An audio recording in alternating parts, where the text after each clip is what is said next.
नमस्कार, मैं नेत्रपाल राघव बेलवन वृंदावन से। आज एक फिर नई कविता के साथ संघर्षों से लड़ना होगा। सुनिए मेरी ये नई कविता। कर्म का संग छोड़ करके भाग्य का यदि लो सहारा, कर्म का संग छोड़ करके भाग्य का यदि लो सहारा, छोड़ करके आपको फिर भाग्य कर लेता किनारा। कर्म के बिन बंधुवर फिर भाग्य भी क्या दे सकेगा। कर्म यदि सार्थक हुए तो हिमगिरी आकर झुकेगा। पैरों में होगा हिमालय, पर हिमगिर पर चढ़ना होगा।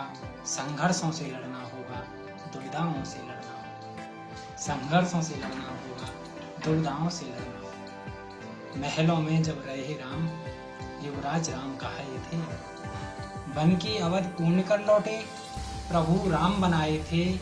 संघर्षों में जीवन बीता, फिर भी तनिक न दुखी आए।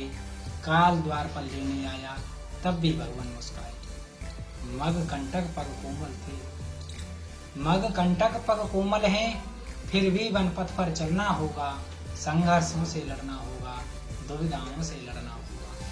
संघर्षों से लड़ना होगा, और संघर्ष बहुत जरूरी है मित्रों, क्योंकि सोना कितना सुंदर है फिर भी मिट्टी में मिलता है। सोना कितना सुंदर है फिर भी मिट्टी में मिलता है, और कोयलों की खानों में हीरा छिटा हुआ दिखता है। लेकिन बिना परिष्कृत के सोना भी पहना नहीं जाता।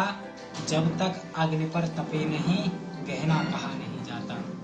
जब तक अग्नि पर तपे नहीं, गहना कहा नहीं जाता। स्वर्ण आभूषण बनना है यदि, पहले अग्नि पर जलना होगा।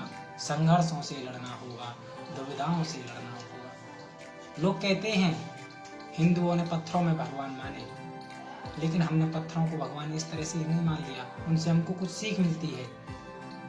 वो पत्थर भगवान बनने तक उन्होंने क्या संघर्ष किया, वो इस बंद के माध्यम से आप सुनिएगा। कितने कितने कितने पत्थर पड़े हुए हैं, कितने पत्थर पड़े हुए हैं।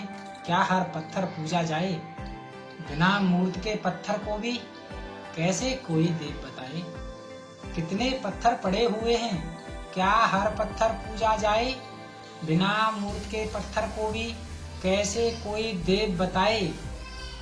और चोट सह करके पत्थर, और चोट सह करके पत्थर, सबके कृपा निधान बने। अंग अंग पर छेनी लाजी, तब जाकर भगवान बने। अंग अंग पर छेनी लाजी, तब जाकर भगवान बने। यदि देव फिर बनना है तो जग की चोटों को सहना होगा। संघर्षों से लड़ना होगा, दुविधाओं से लड़ना होगा। संघर्षों से लड़ना होगा। बहुत बहुत धन्यवाद।